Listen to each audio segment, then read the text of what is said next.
താല്പര്യമുള്ളവരെ എന്റെ ചാനൽ നിങ്ങൾ കാണുമ്പോൾ ഒന്ന് ലൈക്ക് ചെയ്യുകയും കമന്റ് ചെയ്യുകയും ചെയ്യണേ. അതിന്റെ കാരണം ഞാൻ അവസാനം പറയാം. ഇതുപോലൊരു സവാള എടുത്ത് നന്നായിട്ട് കഴുകി തോട് മാറ്റിയതിനു ശേഷം ഇതുപോലൊരു ഡെക്കറേഷൻ കപ്പിൽ വെച്ച് അല്പം വെള്ളം ഒഴിക്കണം. അല്പം വെള്ളം എന്ന് പറഞ്ഞാൽ 1 സ്പൂൺ വെള്ളം ഒഴിച്ചാൽ മതിയാകും. ഒരാഴ്ചയാകുമ്പോൾ ഇതുപോലെ നല്ല കിളിർത്ത് വരും. ഉള്ളിപ്പൂവ് നമ്മൾ കടയിൽ നിന്ന് വാങ്ങണ്ട.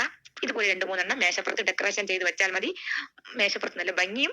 ഒപ്പം ഈ ഉള്ളിപ്പൂവും ഈ ഉള്ളിയും എടുത്ത് കറി വെക്കാം. വീണ്ടും ഇതുപോലെ വെക്കാം. ദിവസവും വെള്ളം മാറ്റണം. ഇതിനടുത്ത് ദിവസം ഒരു തിരി കൂടി കൊളുത്തി വെച്ചാൽ കൊതുക്, ഈച്ച, ഒരു ശല്യവും ഉണ്ടാകില്ല. നല്ല സുഗന്ധവും മേശപ്പുറത്ത് കാണാൻ നല്ല ബാമ്പുവും പോലെ നല്ല മനോഹരമായിരിക്കും. ഇതുപോലെ ഒരുപാട് ഐഡിയാസുകളുണ്ട്. എന്റെ ചാനലിൽ 5 വർഷമായിട്ടും കമന്റും സബ്സ്ക്രൈബും ഇല്ല എന്ന് ചിലരൊക്കെ കളിയാക്കി.